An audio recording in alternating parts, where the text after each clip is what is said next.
Assalamu alaikum. Salam, ahlan sahlan. Sa Hafiz Efendijom, poštovani gledalci, razgovarat ćemo o bontonu u džamiji, posebno o bontonu u mjesecu Ramazana. No prije toga, Efendija, uvijek imam želju da se uspenjem na minaret, pa eto, možda je danas prilika. Bujrum Galib Efendi. Možemo li da krenemo?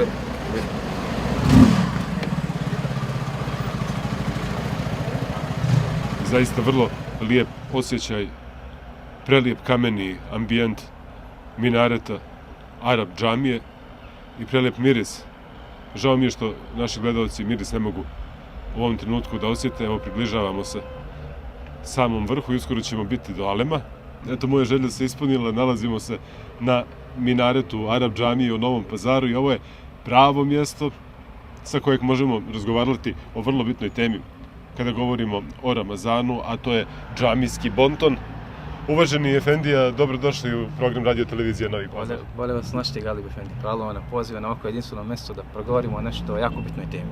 Hvala vam puno što ste izašli moje želji u susret, te ste nam dozvolili da se uspenjemo na minaret ove džamije. Hvala vama, kad god poželite da posjetite džamiju, da se uspenjemo na minaret, da klanjamo zajedno, što da ne, da se družimo, učimo Kur'an, bujrum, dobro ste došli.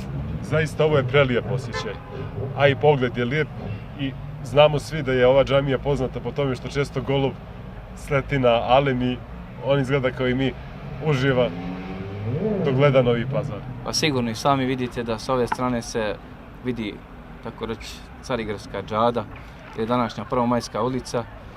Iza nas je Ćukovac, Sebil, vidi se jednostavno cijeli, hajde kažemo, uži centar Novog Pazara. I zaista to stvara jednu prelijepu sliku da se insan, Bošnjak, musliman ponosno osjeća što živi u ovom gradu. I hvala uzvišenom Gospodaru što je tako. Naša današnja tema ramazanskog programa Radio Televizije Novi Pazar je džamijski bonton. Pa šta je ono što svi oni koji počnu ovog Ramazana da obilaze džamije širom Sandžaka treba da znaju? Kako treba da se ophodimo? Izuzetno jako bitna tema i lijepo pitanje da svaki musliman, svaki džematlija, svaki onaj koji ulazi u džamiju trebao bi bar da poznaje neke osnovne stvari koje se tiču džamijskog bontona. Džamije ili Allahove kuće su mjesta gdje se spušta Allahova subhanahu wa ta'ala milost. I džamije su za vrijeme Božijeg poslanika Muhammeda a.s. bile ne samo mjesta gdje se klanjalo, već su bile centri znanja, čak su vršile su funkcije takozvanih kasarni gdje su muslimanske vojske opremale se za svoj pohod i tako dalje. Poslanik Muhammed a.s. nas je podučio čak da prije nego što čovjek uđe u džamiju iščisti svoj nijet, svoju namjeru, da u džamiju ulazi zarad uzvišenog Gospodara. Kada se ulazi u džamiju, poslanik Muhammed a.s. nas je naučio da ulazimo desnom nogom, da proučimo jednu kratku, lijepu, malu dovu koja glasi Allahumma ftah li abwaba rahmatik, Gospodaru, otvori mi vrata tvoje milosti. Nakon toga, kada čovjek uđe u džamiji, ne treba glasno pričati. Čak jedne prilike dogodila se situacija u mešćidu poslanika Muhammeda a.s. gdje su ljudi učili Kur'an. Pazite, učili Kur'an pa su zasmetali onim drugim koji klanjaju. Pa je poslanik a.s. kada je vidio tu situaciju, izašao i kazao: o ljudi, nemojte glasno učiti Kur'an, jer zaista oni koji klanjaju dozivaju svojeg Gospodara.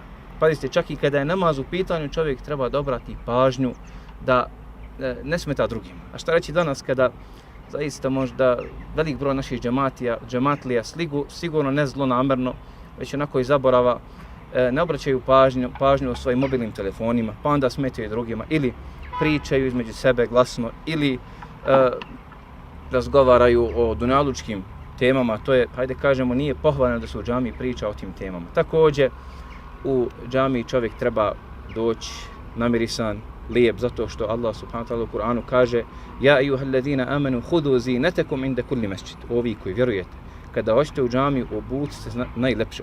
Stavite svoje ukrase, jednostavno ukrasite se, naročito kada je riječ o džumi namazu, o teravijama, o bajramu, tim namazima gdje se skupi veliki broj džematlija i bošnjaka da klanjaju te propisane namaze.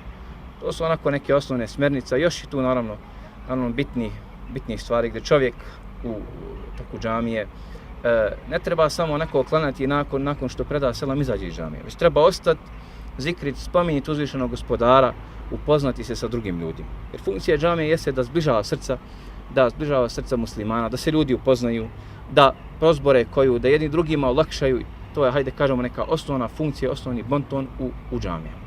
Efendija, hvala vam puno na ovom razgovoru i hvala vam puno što ste nam dozvolili da razgovor napravimo baš na ovom mjestu. Hvala vama, Galib Efendi, ako Bog, nadamo se da ćemo još raznih emisija i da ćemo se okupiti ako Bog da radi drugih lijepih povoda. Hvala vam.